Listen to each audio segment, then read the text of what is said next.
Every morning after the dawn prayer, a poor old Arab man would walk out into the barren desert on the edge of Medina, and he would stay there until midday, staring east, until the day he saw, far off, an Arab horseman on a fine she-camel, driving hard toward the city. The poor old man ran to him, greeted him, and asked where he had come from. The rider answered that he had come from Qadisiyyah in the land of Iraq, a messenger from the supreme commander of the Muslim forces fighting there. The old man's face changed, and he asked the rider, desperate, "Servant of God, tell me, what did the Muslims do?" The rider looked down at him with dark, piercing eyes and said, "Good old man, God has defeated the enemy. Now leave me be. I am in haste. I have to carry the letter of victory from Sa'd ibn Abi Waqqas to the Caliph of the Muslims." And the moment he finished speaking, he was gone, driving his camel on toward the city. And the poor old man ran along behind him, like a small child running after his mother. The horseman reached Medina, and moments behind him came the old man, his breath almost gone, his worn clothes filthy with the dust the camel had thrown in his face. And the Muslims gathered around the rider turned to look at the old man, and they said, "Peace be upon you, commander of the faithful." The rider was struck dumb. He wished the earth would open and swallow him, because that old man in the torn clothes, the one he had left running behind him through the burning Arabian desert, was the successor of the messenger of God and commander of the faithful, Umar ibn al-Khattab, whose armies had just torn apart the greatest empire the continent of Asia had ever known. The messenger tried to apologize to him, and Umar, still catching his breath from all that running, smiled into the face of the man who had brought him the news and said, "No blame on you, my brother."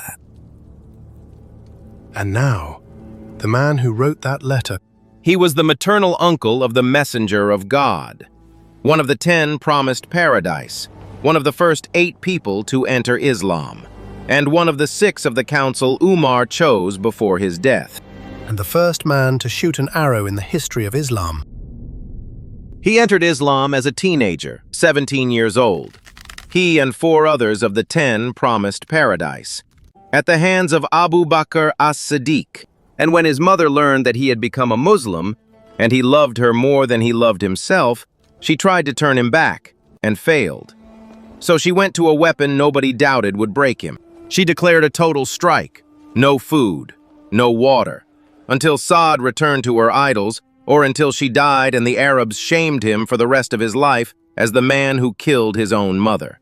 And she held to it, to the death, until she was at the edge of dying. So his family brought him to her, to look at her one last time and say goodbye, hoping his heart would break when he saw her in the throes of death. Saad came, and he saw his mother dying slowly in front of him, and the people waited for him to give in, because they knew how much he loved her. And he looked at her as she faded, and he said, "By God, mother, if you had 100 souls and they left you one by one, I would not leave this religion of mine for anything. So eat if you want to, or do not eat." And when his mother saw that depth of faith in her son, she gave up her fast.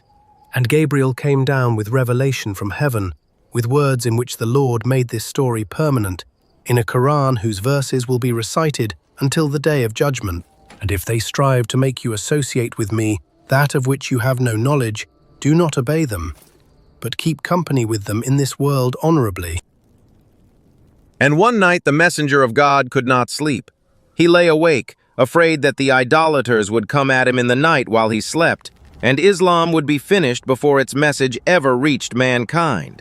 And he wished aloud that a righteous man among his companions would stand guard that night.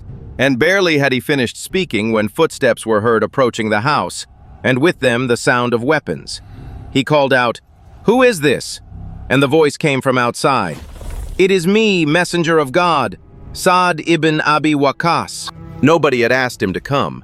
He said a fear had fallen into his heart for the messenger of God, so he had come to guard him for the night.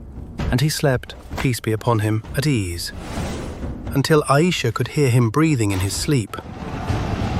And at Badr, Sa'd ibn Abi Waqqas was the first man to shoot an arrow in the path of God in the history of the nation of Muhammad. And it was prayed for him that his prayers be answered and his aim be true. And after that, when he shot, he did not miss. Not once.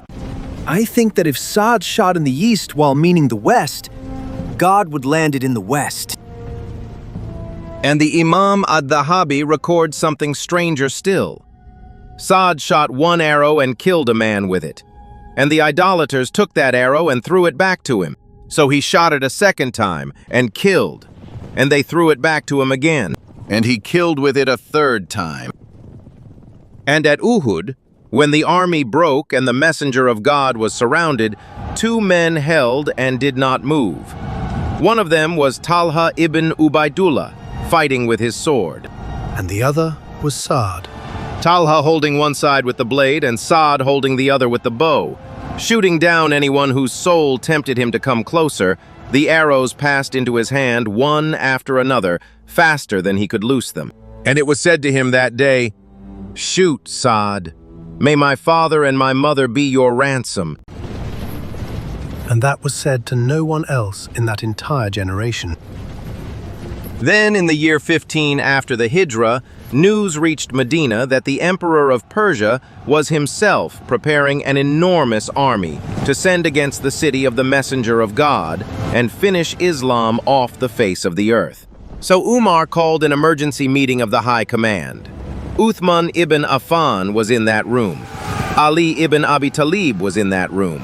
And Umar decided that he himself would march at the head of the Muslim armies into the land of Persia before the Persians could reach Medina. And they sent Saad in his place. And what happened at Qadisiyyah is counted by the book, together with Yarmouk and Yamama, among the greatest battles of the nation of Muhammad after revelation ended. And when it was over, he wrote to the Caliph, God has given us victory over the people of Persia after long fighting and a violent shaking. They met the Muslims with equipment the like of whose splendor no watcher had ever seen, and God gave them no benefit from it at all. That is the letter. And the man who ran behind the camel on foot through the dust to hear what was in it was the ruler of the state that had just won.